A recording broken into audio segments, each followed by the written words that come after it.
clasificación O de opinión, apto para todo público. Democracia M y Democracia TV presentan Diálogos con Francisco Rocha. Diálogos. Diálogos.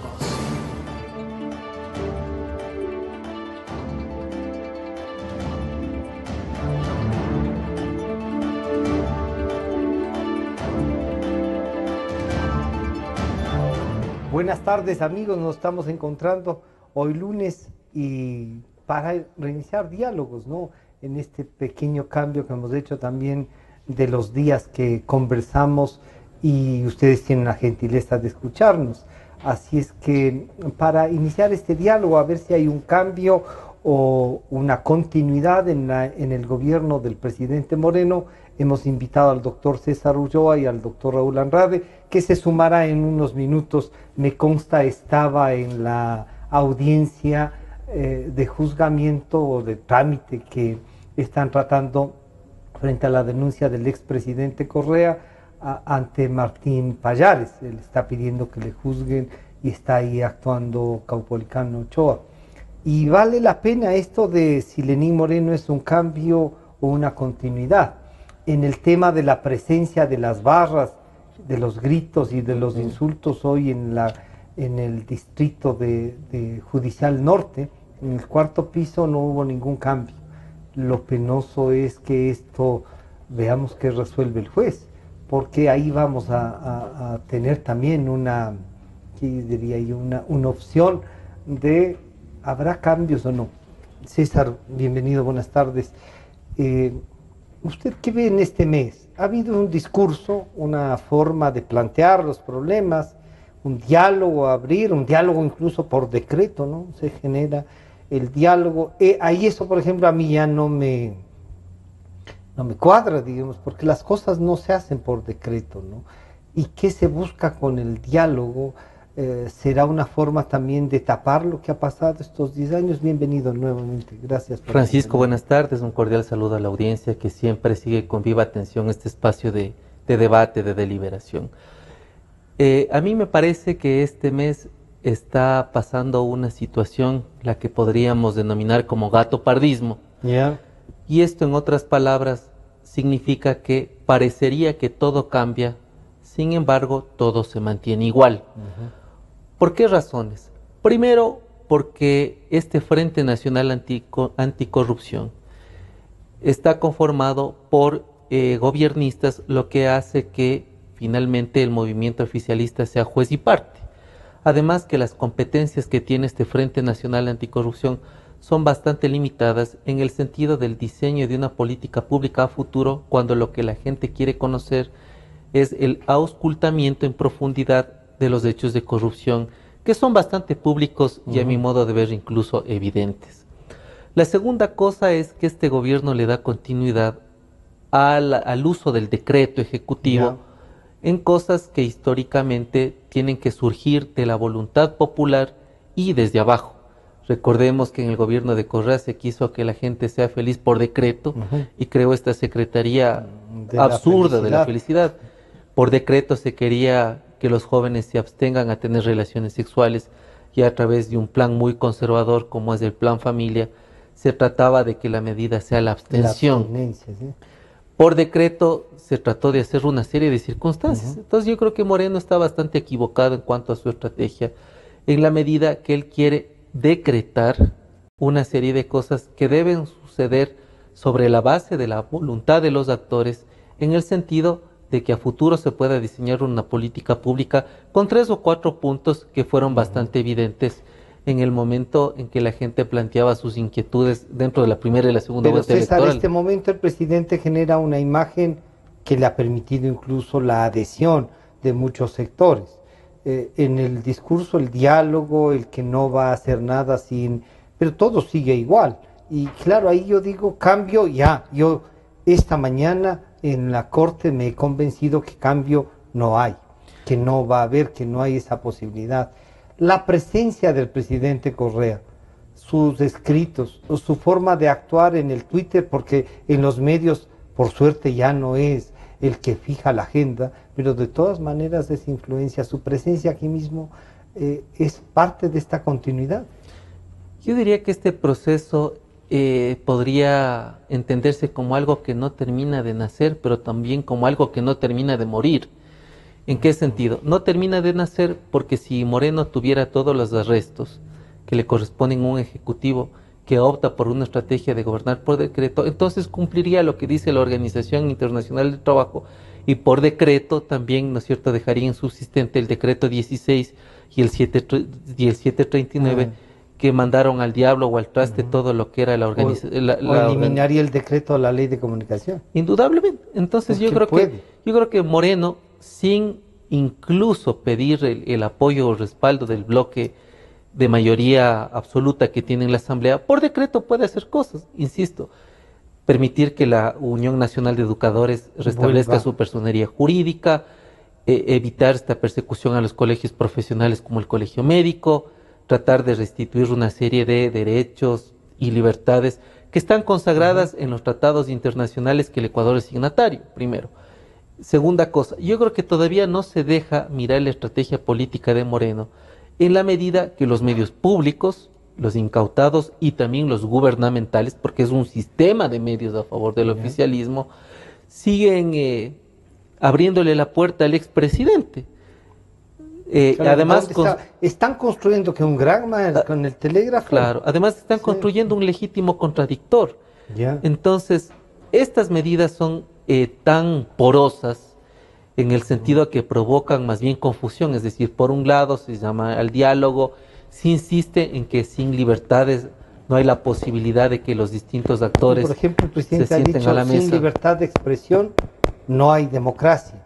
Así, tal cual dijo. Sí, pero ¿qué libertad de expresión puede ser cuando condiciona, por ejemplo, que los asambleístas, en uso legítimo de su derecho, cuando se establecía la comparecencia del vicepresidente, no puedan preguntar? O sea, ¿qué libertad puede ser cuando convierte en un espacio tan delicado como es la fiscalización, en un mitin político de última categoría, porque a lo que nosotros no nos interesaba escuchar el estribillo de Jorge, amigo, el pueblo está contigo, lo que interesaba es que el vicepresidente determine si tiene vinculaciones o no con su tío.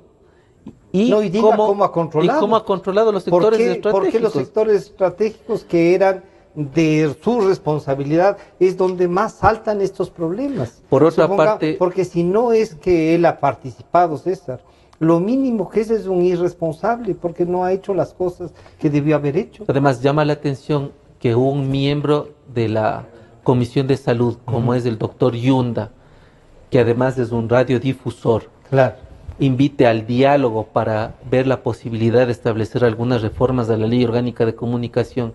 Y al final, el ministro de Comunicación, Alex Mora, prácticamente da a entender que todo es perfecto, que aquí no sucede nada. Porque además no hay para qué reformar. Otra cosa, se deja pasar. O no le dio al presidente o no responde a él. Otra cosa, se crea este instrumento pretoriano, donde el expresidente todavía tiene una pléyade de guardaespaldas, pero de forma discrecional el presidente actual dice que él no va a ser ruso, pero está escrito en la ley. Pues. Entonces a mí me parece que hay una serie de medidas contradictorias que han tratado de amortiguar el poco capital político, porque no es que Moreno gana con mucha ventaja, trata de amortiguar estas diferencias internas, pero sobre todo, Francisco, que hay algo que no hay que perder de vista. Uno de los elementos que determinará si hay un cambio de timonel es a 2 meses cuando el ministro de Economía y Finanzas, Carlos de la Torre, presente en el diseño de la proforma presupuestaria los cambios que requiere el país. Bueno, hay recorte, no hay recorte. Hoy dicen que van a presentar algo de esto. Saludar a Raúl. Hola, Francisco. Yo dije, debe estar por llegar, le vi salir de la audiencia unos minutitos antes. Tú conoces mejor el camino que yo. Entonces dije yo pero Raúl le decía a César Ulloa que en el análisis él ha calificado muy bien como gatopardismo esto de lo que nos pasa. Si Lenín Moreno es un cambio o una continuidad. Y yo decía que de lo que acabo de ver en la corte, esto es una continuidad, sin lugar a duda, ¿no? Esos gritos de esa gente agresiva. No podemos estar los ecuatorianos así discrepemos juntos. sin intentar que los que están respaldando a los que ejercen el poder no agredan a los otros porque simplemente no formamos parte de ese grupo. Bienvenido, Raúl. Buenas tardes. Gracias, muy buenas. Sí, bueno, la verdad es que el tema Correa y Moreno es un tema simbiótico. Los dos son parte de una misma realidad, los dos son miembros de un mismo partido, los dos son demasiado cómplices para considerarlos independientes o inocentes. De tal manera que no sé de dónde sale esta ficción de que es otro gobierno y de que es otra cosa, cuando en realidad lo que hemos visto es, para hablar en términos médicos, un Lenín Moreno experto en plástica, cuando lo que requiere el Ecuador en este momento es una cirugía profunda. De tal manera que todas estas pequeñas cosas que vamos a cambiar la foto, que vamos a dejar de hablar los sábados y no los lunes, esto es cosmética. Eso no le significa al país nada, cuando el verdadero problema, que ya de alguna manera lo topó mi compañero de panel, es la situación económica. La situación económica es insostenible. Tenemos un país que tiene los niveles de precio más altos de las capitales sudamericanas, de la mayoría de capitales sudamericanas, y tenemos un gobierno, una burocracia que gasta como si todavía estuviera en época de bonanza. Eso es insostenible. Entonces, en vez de preocuparnos de estas minucias, de esta cosmética... ¿Pero no le da oxígeno eso? Bueno, imagínate que de cerca del 51% se dice que ha pasado, no sé de quién será la encuesta, pero dice que ha pasado a más del 70%. Claro, los franceses hablan del estado de gracia, ¿no? El estado de gracia que todo presidente de la República, después de ser elegido, goza de una especie de reconciliación, de luna de miel. Y básicamente podemos creer que se trata de eso, pero hay un tema muy serio. Tanto el presidente, por sus antecedentes suizos, en que le hizo el suizo al país y se hizo el suizo a él, como el vicepresidente, que tiene una larga estela de situaciones que tiene que explicarle al país más allá de la fanfarria y más allá de las presentaciones altisonantes. Básicamente tenemos ante el país en este momento a dos personas que no tienen capital político, que han llegado al poder con un signo de interrogante muy grande. ¿Y por qué les designar? Le designó... hay dos cosas que hay que relevar con toda claridad. Ese apagón informático, esa encuesta que la verdad llama muchísimo la atención, que una encuesta del nivel de Gallup y Cedatos tenga un error de más de 8 puntos en una elección nacional. Todas las cosas que se dieron a raíz de esa elección cuestionada, para llamarla de alguna manera, me parece que obran en contra del gobierno, no a favor. Entonces, en vez de estar en este proceso de amigamiento y de cercanía y de amores secos, yo creo que a donde se tiene que llegar es una explicación muy clara de qué es lo que va a suceder con el país. El modelo no da. No da, este es el problema. Económicamente estamos en una situación muy delicada y no podemos seguir endeudándonos ad infinitum, porque el precio de ese endeudamiento que está escalando todos los días es la mejor demostración de que está mal manejada la economía. Simple. César, entonces, si esto es... Claro, es que sí cuesta creer que es una especie de tomadura de pelo, que hay otra vez un estado de propaganda que nos lleva a pensar que, lo que usted decía, cambiar para lo mismo, ¿no? O sea, la sensación de cambio, pero para seguir con toda la estructura. Al fin y al cabo, los dos que nos gobiernan son dos ex vicepresidentes. Además, habría que considerar que hay tres cosas en las cuales el gobierno no solo que ha sido tibio, sino incoherente con las demandas en temas de derechos humanos, no solo a nivel nacional e internacional. La primera es la vergonzante actuación de la canciller, en el sentido que auspicia, entre comillas, un diálogo que es imposible en un país donde el presidente ha dado golpes de Estado cuando le da la gana. Y una de estas cosas es, ¿no es cierto?, restarle todas las posibilidades, competencias y actuación a la fiscal, tratar de que el Tribunal Supremo de Justicia dé un golpe al legislativo y, lo más grave de todo, militarizar a un porcentaje de la sociedad que todavía sigue creyendo y que sigue votando en el muerto, que es Chávez.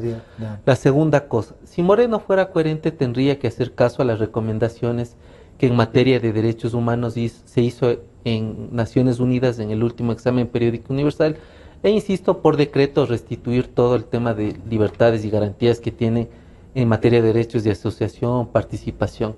La tercera cosa, a ver, parece que aquí no ha sucedido nada. Cuando en la primera semana del gobierno hubo una emisión por $2.000 millones, sí, hay un silencio espantoso, sepulcral, de quién está manejando la cartera de finanzas del Ecuador. Pero hay una cosa que extraña más todavía, que es un tema de discusión. Si los ecuatorianos advertían que dentro de los 3 problemas más complicados para cualquier presidente que gane las elecciones era el desempleo, era la crisis económica, la pregunta es, ¿y qué también ha sucedido con una serie de grupos económicos que estaban todo el tiempo advirtiendo la crisis económica y que ahora se han callado? Entonces también hay un segmento que ha optado por la zona de confort, por la complicidad, incluso por sostener.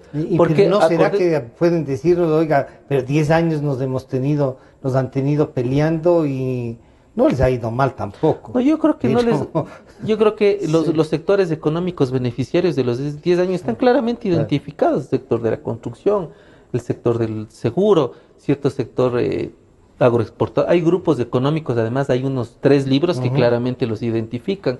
Entonces yo creo que también hay un sector que ha actuado de forma bastante dudosa, que en campaña advertía todo el tiempo la crisis y ahora están calladitos, no pasa nada. Raúl, ¿este silencio puede ser dándole el tiempo también o es un silencio de acomodo? A ver, yo creo que es un tema de enfoque. En primer lugar, a mí no me parece mal que hayan habido grupos económicos que hayan tenido un gran desempeño estos últimos 10 años. ¿De dónde ha venido la plata? Es la pregunta del millón. ¿Qué es lo que ha pasado con eso?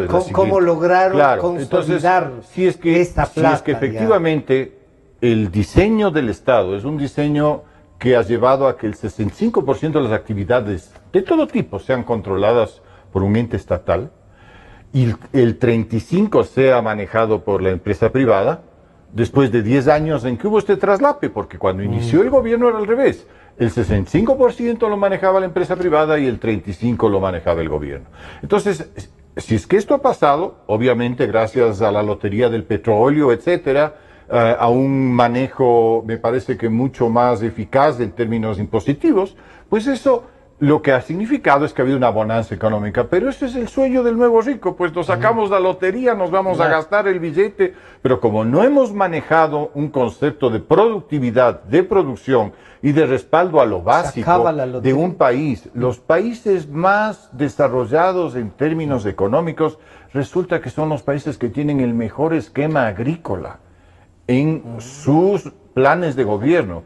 Y para poner un ejemplo sencillo, en Italia compran la producción de tomate para que los agricultores no salgan de las afueras a la ciudad, aunque después tengan que venderla, rifarla, tirarla al mar, pero hay un precio de sustentación básico. En vez de hacer estas maravillosas visiones de refinerías donde el resto ve tierra que se mueve, pues resulta que si hubieran podido poner una cantidad de dinero mucho menor para de alguna manera dar pesos de sustentación y permitir a la agricultura que desarrolle y que cree en el país una fortaleza de producción. Nosotros tenemos un país privilegiado en muchos sentidos, el clima es uno de ellos. Entonces, me parece que el presidente anterior llegó con un montón de palabras y un montón de sabiduría teórica, pero con muy poco conocimiento real de las necesidades del país. Y se dedicó a fortificar lo que le pertenecía, que era el Estado. Hoy por hoy el Estado tiene un hueco económico muy serio, está gastando mucho más de lo que produce y vienen los problemas y de alguna manera el señor Moreno y sus huestes han heredado este problema estructural, como dicen ahora. Claro, que es de ellos mismos. Porque están y ahí, siguen gritando, me resulta muy gracioso, siguen gritando el odio del rico contra el pobre cuando son 10 años que este gobierno ha manejado a su arbitrio los destinos del país. Entonces, ¿de qué estamos hablando? Realmente lo que hay es, en primer lugar, un desconocimiento profundo por parte del del grupo humano que hace la mayoría, de la realidad del país y de la esencia básica. Yo llego lamentablemente a la conclusión terrible que al 80% de los ecuatorianos no le importa quién sea el presidente de la República. Le tiene absolutamente sin cuidado qué es lo que significa el Estado. Todavía no capta que cada dinero que se roba uno de los funcionarios estatales nos afecta a todos. Nos está afectando a todos. Es decir, tiene una cultura cívica inexistente. Entonces, esta falta de cultura, profunda falta de cultura, está incidiendo en el hecho de que estamos yendo, como borregos, valga el símil, hacia el abismo, pues. Porque resulta que en un año o en un año y medio, cuando se hayan acabado las fuentes de financiamiento, porque los prestatarios y los prestamistas no son tontos, pues, van a decir, señores, ¿y cuál es el plan para devolverme la plata? ¿No? ¿Por qué cree usted que no conversan con el Fondo Monetario Internacional? Porque el Fondo Monetario Internacional presta dinero sobre programas, sobre bases económicas, sobre planteamientos que van a permitir de una manera u otra que el país produzca lo suficiente como para repagar el préstamo. Si usted va de los chuqueros le prestan, pero también le piden buenas garantías. No les importa lo que usted vaya a hacer con claro. Entonces, y el costo por eso nuestro petróleo está empeñado para los próximos 20 años. Cuando usted quiere ir a hablar con el Fondo Monetario, tiene que hablar un discurso coherente. Pero cuando usted quiere hacer populismo, o cuando usted quiere decir que es de izquierda para no tener que someterse a la regla de 3, entonces vienen los problemas, pues, y en eso estamos. Ya. Ese es el problema. Que hay un... César, entonces el problema es cómo hacemos que la ciudadanía reaccione y vaya a lo más importante. Porque en medio de todo este diálogo por decreto y todo eso, yo, como dije antes, a mí el rato que ponen por decreto que se dialogue, ya, se acabó. O sea, ya ahí se anuló, porque los que van a dialogar son los que ganan sueldo. Indudablemente. Yo creo que ahora la ciudadanía recién se da cuenta de esta fórmula perversa que ha tenido cierto asidero en estos 10 años, que es hiperpresidencialismo, más un sistema de partido predominante y un control total de las funciones del Estado. ¿Cuál es el flaco favor? Que cuando el Ejecutivo está sobre las demás funciones del Estado, va a ser imposible que exista una evaluación adecuada, una adecuada rendición de cuentas, una fiscalización, una contraloría. Resultado de aquello, arbitrariedad y discrecionalidad en el manejo de los recursos del erario público. Yo creo que la ciudadanía recién se está dando cuenta de lo que está sucediendo. ¿Hay un sentido de que sí? A mí me parece que sí. La segunda cosa, hay estudios innumerables en el mundo que se han publicado de que determinan que los más afectados por los hechos de corrupción son los segmentos socioeconómicamente bajos, más pobres. Porque claro, mientras las obras tienen sobreprecio, mientras hay un incremento de patrimonio de un conjunto de personas que no pueden justificar de dónde tienen las mansiones, los yates, los carros, los viajes al exterior, ese dinero se hubiera trasladado a las capas socioeconómicamente con más dificultades, para mejorar la calidad de vida sin necesariamente caer en una política paternal o asistencial, sino con una transferencia de pronto monetaria condicionada. Y la tercera cosa es que si Moreno tuviera los arrestos suficientes, debería pensar seriamente que esta función del Estado, que es el Consejo de Participación Ciudadana y Control Social, debe desaparecer. Sí, pero para eso porque no es posible. Es que eso es reforma constitucional, hagamos hay que hacerla, hay que hacerla. Entonces yo creo que el señor Moreno está jugando con una serie de medidas que quieren amortiguar los ánimos, en el sentido de invitar al diálogo, desmovilizar a la gente, crear un estado, en ese estado que suelen decir que uno no está ni despierto ni dormido. Y claro, entonces en ese estado de ánimo se están haciendo una serie de cosas de las cuales yo sí quisiera poner mucho. La primera, insisto, es el silencio sepulcral del ministro de Finanzas, que no ha dicho qué va a suceder. La segunda, ¿qué pasa con la materia en política exterior? Tercero, ¿qué pasa con las recomendaciones en materia de derechos humanos? Y lo cuarto, a ver, también habría que preguntarles a estos funcionarios actuales del gobierno, que han sabido acomodarse bastante bien, creo que es una cualidad, una característica de ciertos actores políticos, que han sido los verdaderos beneficiarios, porque saben estar con Correa y también saben estar con Moreno. Sí, sí. Entonces, y antes estuvieron con otros. Y antes estuvieron con Gutiérrez, y bueno, y esa parte no les gusta, pero han sabido estar con todos. Claro. Entonces, este grupo de beneficiarios habría que preguntarles qué es lo que están haciendo por el país, porque parecería que les da lo mismo haber estado con el uno, haber estado con el otro, y ahora finalmente sacan una serie de medidas que a mi modo de ver son bastante contradictorias. Que van en contra, incluso del proyecto de ellos. con las medidas y con el discurso. Raúl, yo les voy a plantear que en el segundo espacio que tenemos en el bloque, veamos qué debería hacer para que esto se vuelva creíble y manejable. Pero en medio de esto no se diluye la corrupción y se está pasando de agacha a algunos. Y ya, claro que hay algunos presos, pero son, hasta en el monto, de acuerdo a todo lo que han manejado, son ridículos. No se pueden ir así nomás. Pues. Bueno, es que eso es, simplemente hay que ver las cosas con cabeza fría, pues. Ya. Si una persona niega ser pato, pero tiene pico de pato, camina como pato y mueve las alas como pato, pues lo más probable es que sean patos. Entonces lo que está pasando en este país es que los patos están negando que son patos. Pero todos los que vemos las cosas desde afuera, les vemos por lo que son, pues. Entonces, ¿qué es lo que sucede? Resulta que tenemos un presidente de la República que salta cuando su honor se toca, pero resulta que no da cuentas sobre lo que ha pasado durante sus 10 años de gobierno, sobre los errores, sobre los excesos, sobre el despilfarro, sobre el abuso de poder, sobre el manejo de contratación a dedo, que en la práctica su propio hermano inclusive cuantifica en algo así como 30.000 millones de dólares. Sí. Es decir, yo no digo que sea cierto ni digo que sea mentira, pero creo que la elemental posición de un jefe de Estado, como nos educaron, como entendimos que debía ser un jefe de Estado, es responder y dar cuentas ante la ciudadanía. Capítulo 1. Yeah. Capítulo 2. El tema de la corrupción es un tema que le corresponde exclusivamente a este gobierno.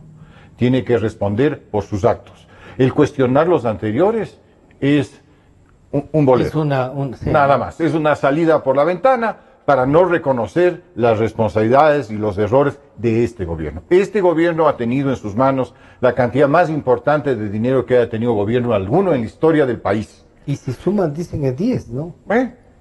Sí, 10 gobiernos. 10 gobiernos. Pero resulta que se molestan cuando se les preguntan ¿dónde están las ollas? Claro. Por favor. O sea, esto es inaceptable. Y lo que está sucediéndole al Ecuador es que, como digo, está creo que empezando a disiparse esa nube de humo provocada por tanta sabatina, por tantas cadenas nacionales, por tanta información, pero todavía la gente no tiene claro a quién hay que responsabilizar. Es decir, vea, hay que ser bien ingenuo para pensar que el tío del presidente de la República, del vicepresidente de la República, resulta que ha recibido 13 millones de dólares por parentesco. Por favor. No le podemos agradecer a su sobrino, le agradecemos a usted. Claro, o sea, debe ser una maravilla tener un tío y un sobrino así, pues, con una relación tan lejana y unos contratistas tan bobos que le dan 13 millones de dólares por el parentesco. O sea, ¿somos tontos? ¿Nos hacemos? ¿O qué es lo que está pasando en este país? ¿Cómo es posible que no haya un cuestionamiento frontal, como de hecho creo que la excepción en la Asamblea lo está manejando y lo está planteando, pero con un temor reverencial, cuando resulta que estamos hablando de nuestro dinero, del dinero que le pertenece a todos los ecuatorianos, y que de una manera u otra ha sido desviado hacia un grupo de avivatos en un solo contratista que se llama Odebrecht, y sin olvidarnos que los dos grandes escándalos que han sacudido al Ecuador no han venido de nuestras autoridades de control, que han demostrado ser un fracaso absoluto, o unos cómplices, sino que han venido de una denuncia externa por el tema de los papeles de Panamá y de una explosión en Brasil, que entre paréntesis yo la denuncié aquí en el programa de Gonzalo Rosero hace más de 1 año y medio, diciendo, a nosotros nos va a venir el rebote del tema Odebrecht, del tema Petrobras, porque resulta que Petrobras contrata con todas las empresas que contratan en el Ecuador, porque ¿sabe por qué se contrata en el Ecuador con empresas de tercer mundo? No por la cercanía, porque las empresas de primer mundo no dan coimas. Esa es la gran diferencia. Las empresas si usted contrata con el gobierno alemán, si usted contrata con el gobierno francés, si usted contrata con el gobierno norteamericano y a ellos les trincan en una coima, el problema les viene a ellos. Y quien les juzga es el Estado de dónde viene la operación y dónde se hizo la coima. Entonces abandonamos pues a estos países horrorosos, ¿no? Claro. Horribles. Y hacemos negocio con los que resulta que son unos maestros en temas de corrupción, pues. Tanto que han organizado un departamento. Entonces, como digo, ¿somos patos o no somos patos? No somos patos. Vamos a hacer un pequeño corte y regresamos. Estamos dialogando con César Ulloa y Raúl Andrade. ¿Hay cambio o continuidad con Lenín Moreno? Así es que vamos a ver qué debería hacer el presidente, dónde están los puntos en los que puede enfocarse el presidente Moreno. Enseguida volvemos. En un momento regresamos con Diálogos por Democracia M y Democracia TV. Democracia. Sobre la emergencia de gas y energía que se está viviendo en la costa Caribe. Democracia. Rusia retoma críticas por retenidos en base naval de Estados Unidos. Democracia. Formulé el primer pedido histórico de perdón a las víctimas de las graves violaciones de los derechos humanos. Democracia, solo noticias. Sentimos lo que la gente siente, amor, desamor, alegrías inmensas. Decimos lo que la gente quiere, pasión, discusión, democráticamente. Democracia, la radio de la gente. Democráticamente, la radio de la gente. Democracia, la radio de la gente. Democracia. Desde el Distrito Metropolitano de Quito, Cadena Democracia, la radio de la gente. Francisco Rocha está de vuelta con Diálogos por Democracia M y Democracia TV.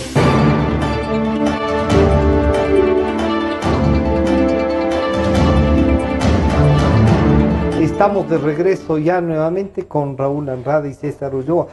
César, bueno, el tema de la corrupción deja planteado que aquí no puede pasar nada. El juicio al Contralor, uno dice, oiga, no, gracias a una fiscalización así, una cosa de burla al país. Pero bueno, si ellos tienen la mayoría. Nos saltamos la corrupción, el presidente Moreno tendrá la posibilidad de que si quiere juzgar al vicepresidente que llegó con él, se resienta el expresidente Correa, zapatee y se caiga. Yo había dicho que esto se parece a algo como un título que escribió Carlos Fuentes en una novela que tituló La cabeza de la hidra. Ya. Porque claro, aquí parecería que hay un gobierno con tres cabezas. La primera que se instala como presidente electo y que tiene poco margen de maniobra y lanza una serie de globos al aire con la finalidad de amortiguar o ganar tiempo. La segunda cabeza está un vicepresidente que en vez de trabajar tiene que todos los días justificar que no está involucrado en actos de corrupción. Y la tercera cabeza es este señor que sigue con la misma cantaleta todos los días, con grandes medios públicos como Tribuna, y que no termina de irse, que es Rafael Correa.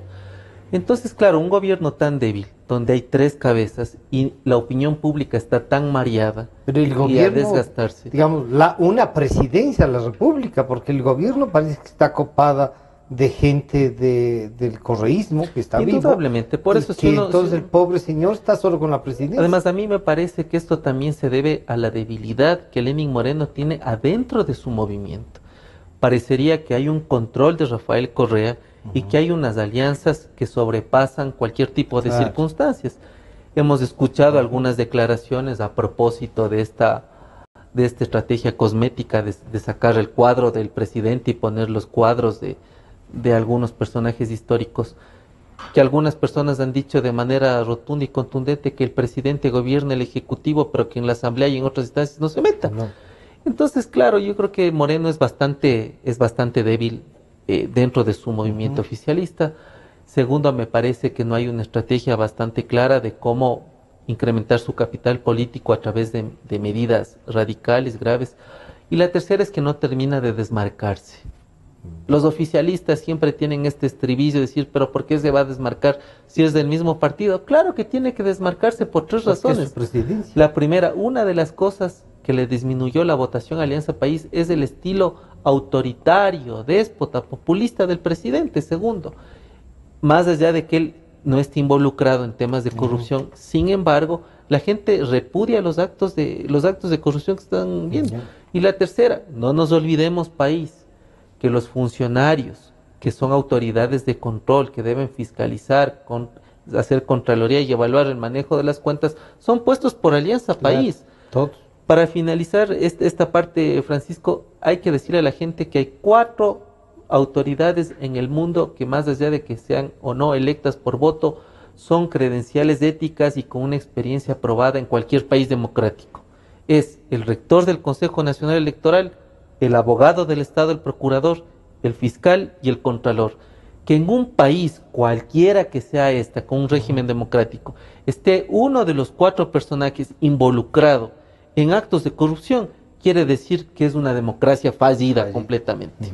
Bueno, y aquí, Raúl, parecería que no solo hay uno, sino que los dos, el uno que debió haber iniciado como fiscal y el otro como contralor, que dice que sí le mandó algunas cosas, aunque no todas.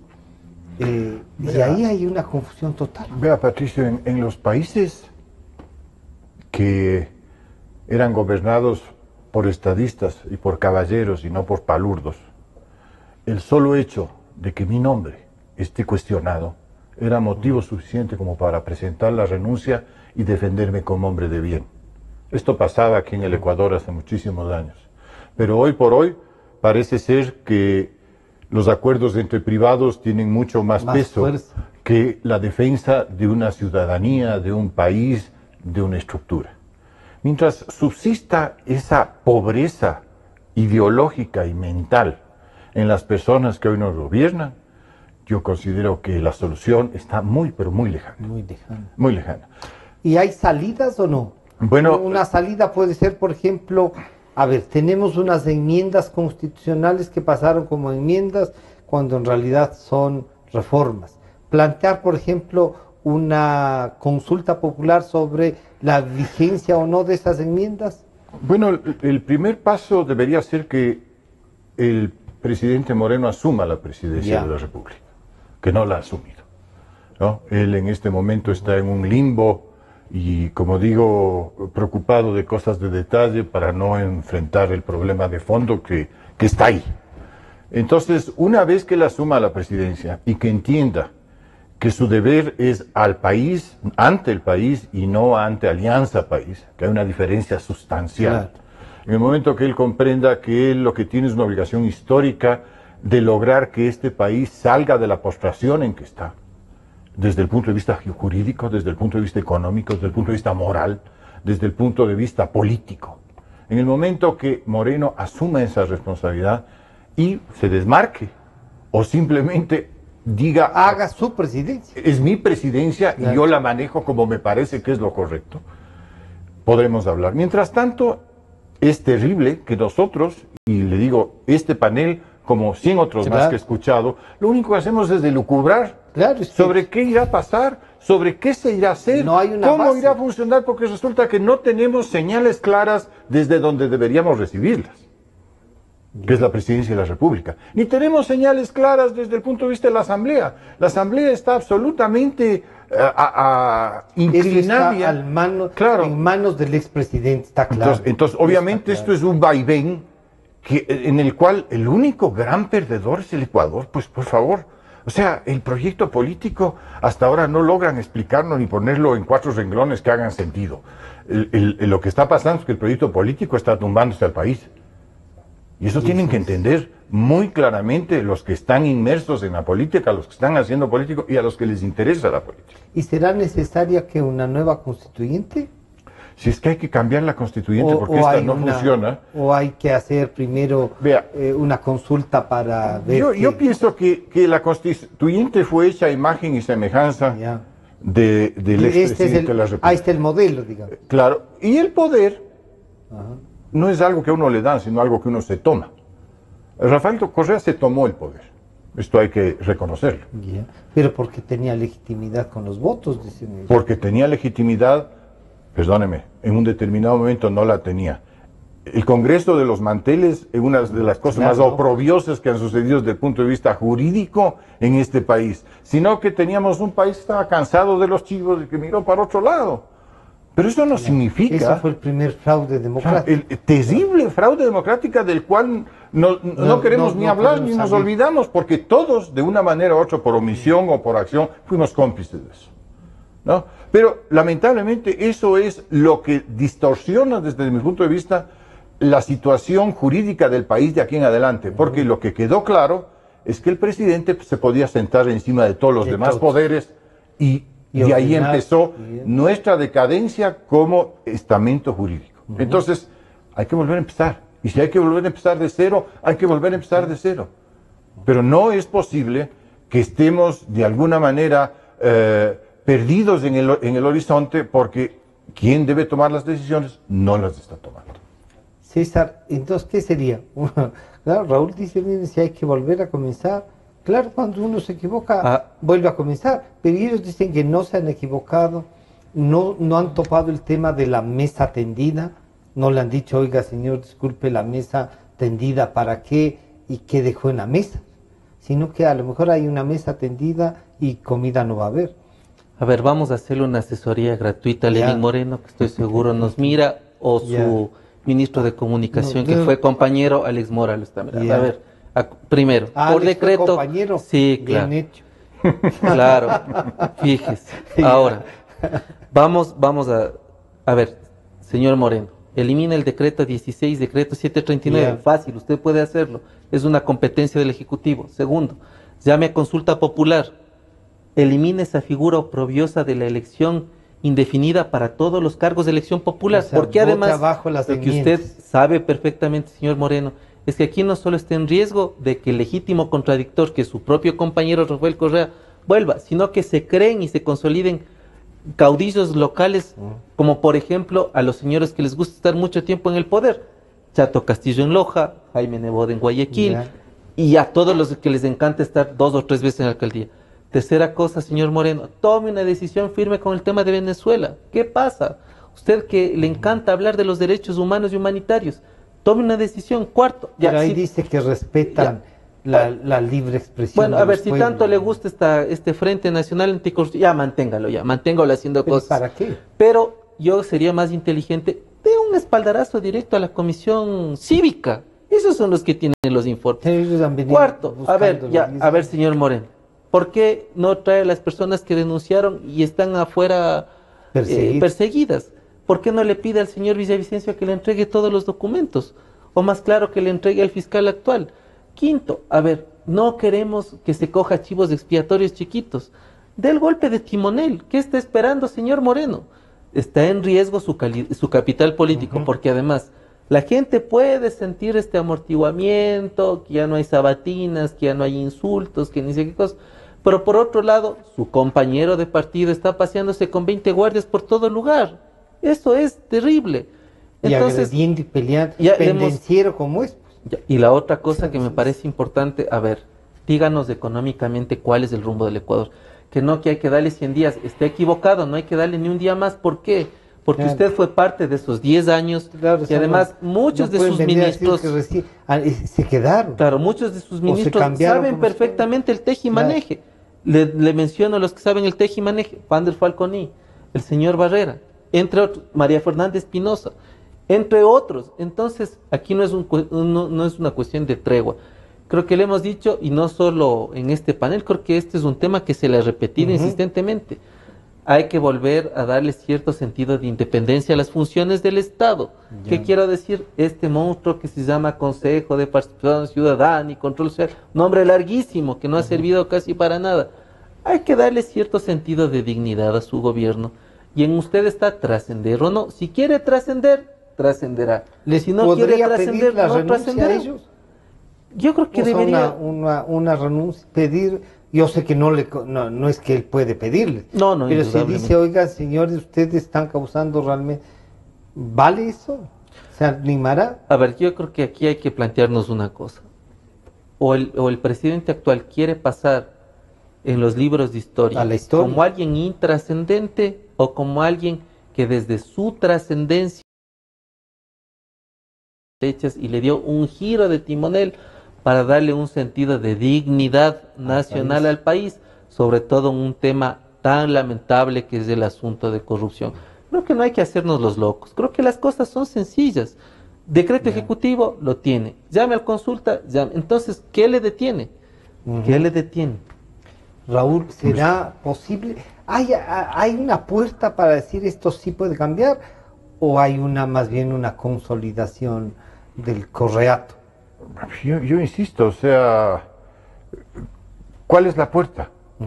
La puerta no existe porque resulta que por ahí entran y salen los mismos. De tal manera que lo que tenemos que el baño de verdad no termine siendo un baño de asiento. Lamentablemente esta es la casa que tenemos y no hay la posibilidad de cambiar de casa. Esa es la casa de ellos. Esa es la casa de ellos. El país vive bajo otros parámetros, ¿no?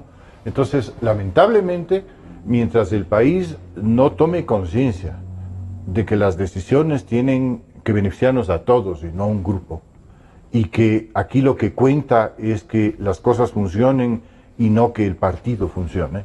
Y cuando el presidente de la República tome conciencia, insisto, en que él es presidente de la República y no presidente de Alianza País, o dignatario o líder de Alianza País, allí podemos empezar a hablar de los verdaderos cambios de fondo que se tienen que hacer en el país. Pero mientras eso no suceda, vea, cuando hay plata, las cosas fluyen. Y de alguna manera uno cierra los ojos y a las pequeñas o grandes cosillas que allí suceden. Pero ese no es el fenómeno que tenemos en este momento. En este momento no hay plata. En este momento, como digo, estamos en una situación deficitaria. Y al estar en una situación deficitaria tenemos que ser muy cuidadosos de hacia dónde nos movemos, porque no soy yo el que quiebra, somos todos.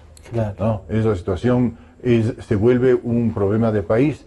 Con el discurso hemos visto líderes de izquierdas llevar a los países que les han sido encomendados al fracaso.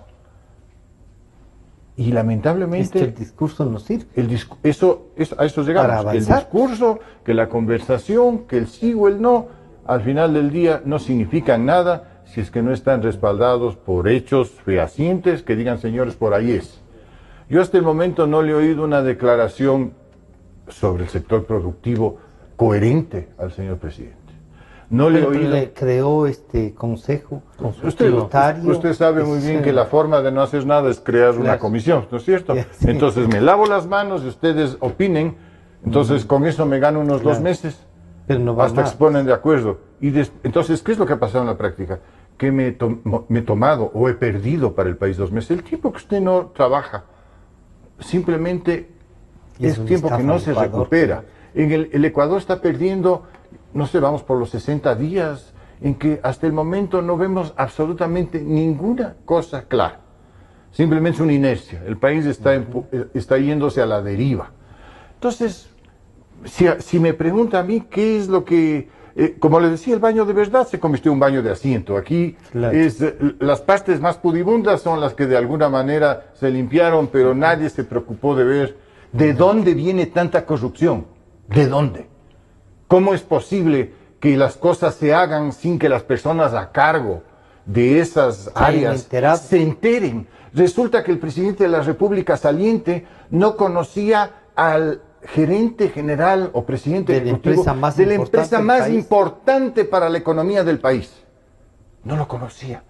Tenía tan confianza en Pareja y Anuseli que resulta que permitió que él nombre a este personaje que resultó ser simplemente un tramitador de coimas. O sea, podemos honestamente pensar que eso es así, porque si pensamos que eso es ahí, tenemos que llegar a la conclusión de que este señor no sirve para la presidencia de la República, porque 5 de sus ministros, el gerente de su empresa más importante, resultaron ser unos coimeros. Las cosas como son. Entonces, ¿qué salida tenemos?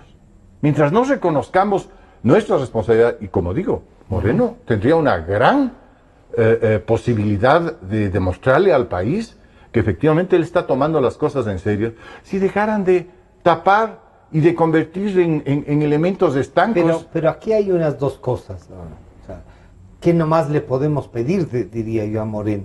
Si tiene una asamblea que parece no la controla, si tiene un vicepresidente que, por más incómodo que sea, esa asamblea le va a defender y le defiende como sea.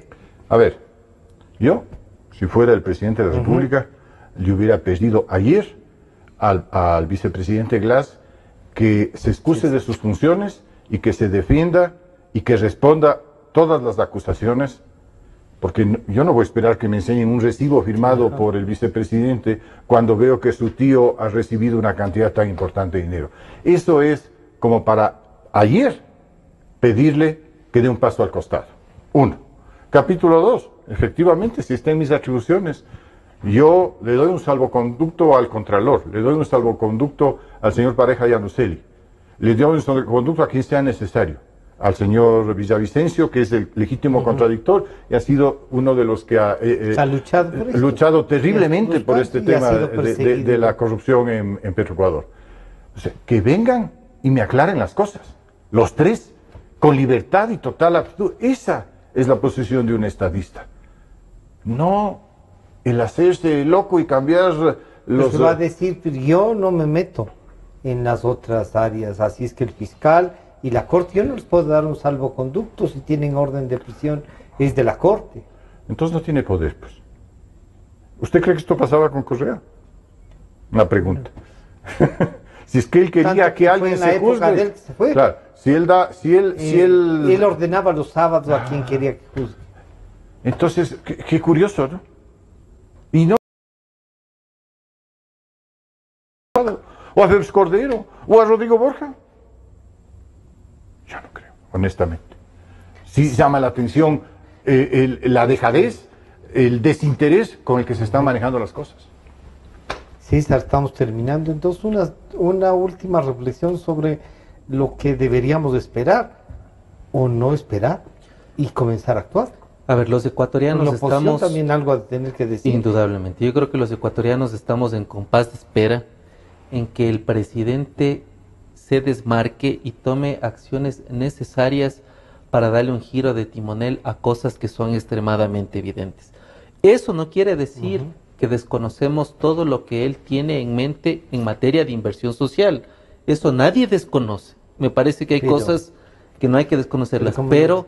Nos decían antes, Raúl decía, no, y también usted nos decía, oiga, pero no por las cosas sociales que están pensando hay que tapar todo. Pero tampoco podemos nosotros dejarnos guiar por esa justificación que tienen los militantes y partizantes y funcionarios de Alianza País, que porque hicieron inversión hay que olvidarse de la corrupción, o porque los demás gobiernos anteriores también tuvieron casos de corrupción, a este también hay que justificar. Yo creo que los ecuatorianos estamos en compás de espera, pero a mí me da la impresión que si en las semanas siguientes, un par de semanas, o por lo menos hasta que se presente el presupuesto del Estado a discusión de la Asamblea, todavía las cosas quedan bastante agosto hay que esperar. Sí, porque además en el presupuesto del Estado se sabrá si hay austeridad, si hay reingeniería de la estructura del Estado, cuál va a ser nuestro rumbo económico, y la otra es, también habría que saber qué destino tiene todos estos denuncias de corrupción que lamentablemente, digo lamentablemente, le apuntan al vicepresidente. Digo lamentable porque un vicepresidente de cualquier país que esté involucrado en este tipo de cosas, lo que hace es restarle legitimidad al gobierno y le hace un flaco favor a la democracia de ese país. Raúl, terminemos entonces diciendo que si hay una salida, la oposición parecería que por más que logró casi la mitad de los votos, no tiene un rol ya mayor que jugar, sino con un poquito más de fuerza pelear, pero vemos que cada vez los anulan, no les dejan hablar, no les dan la palabra, en la asamblea por lo menos que sería el ámbito donde pueden pronunciarse. Bueno, eso siempre ha sido así. Yo fui diputado en su momento de oposición y el doctor Lucero tenía la gran habilidad de dejar que pasen alrededor de unos 10 o 15 diputados, lo cual significaba unas 5 horas antes de permitir que hablen. Entonces, más o menos, cuando se iban las cámaras, cuando se iban los legisladores, ahí daba la palabra a la oposición. Entonces, o sea, esta es una manipulación política que lamentablemente siempre ha funcionado y no va a dejar de funcionar. O sea, tenemos claro, la oposición tiene otros otros mecanismos para llegar. Claro, también, y ha sido mi crítica, lamentablemente los dueños de los medios, y tengo que ser enfáticos, también adoptaron una posición muy de defender su patrimonio y de alguna manera cuidarse, con las debidas excepciones, de la agresividad o del resentimiento que podía generar el gobierno. Y si vemos que la gran mayoría de los medios está en este momento en manos del Estado, también la pelea es quijotesca, y lo reconozco desde el punto de vista de los medios que están en minoría. Entonces resulta que se ha callado, en términos de volumen, la opinión de muchísima gente. Yo tengo un recuerdo, simplemente le voy a contar, que por ahí hace 15 años había únicamente el Canal 10 se veía en determinadas provincias del Oriente. Claro. Entonces resulta que la verdad que reciben en la televisión en esa provincia, para poner un ejemplo, no creo que eso haya cambiado radicalmente, pues será la que dicen en el Canal 10. Y si ahí se publica un periódico, publica, ¿no? Claro, que es de propiedad también del Estado, porque se distribuye gratuitamente el telégrafo. Entonces tampoco es que tienen la información. Pero, como digo, hay que también los diputados, si no tienen ese acceso dentro de la Asamblea, pues tienen que salir a buscarlo afuera. Y la pelea se hace peleando. ¿Y qué es, o sea, una movilización? Yo pienso que si es que el gobierno no da señales claras. ¿Y quién debería liderar esto? ¿El segundo? ¿El que salió segundo? Bueno, ¿o algún otro líder? A mí me preocupa que el que salió segundo no haya tomado la bandera de la oposición con la firmeza que debía haberle tomado. Él, si es que efectivamente se sentía estafado en el tema de la elección, debería estar al pie de la trinchera desde el primer día defendiendo ese legítimo triunfo que él sostiene haber tenido. Pero ahí había que, cuando uno tiene, por más razón que tenga, necesita quien se la dé. Bueno, y no hay ningún estructura. Pero si es que usted piensa que ha ganado con 8 puntos o con 6, de alguna manera, con 2, o con 2, pues usted puede salir y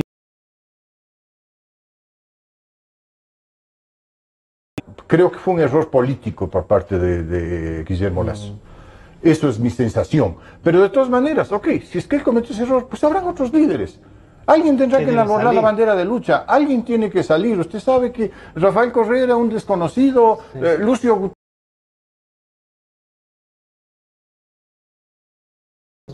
Claro, pero también lo que sucede es que él usufructuó de los errores de la ortodoxia y de alguna manera del conservadorismo de los líderes que le precedieron. Porque la gente ya se hartó de tener unos presidentes que no hagan nada.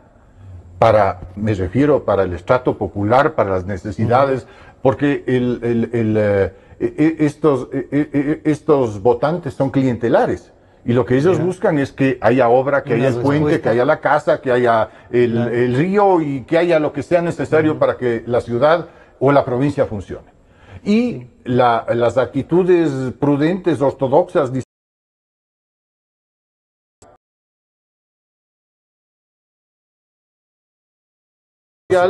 que se canalizó a través de la figura de Rafael Correa.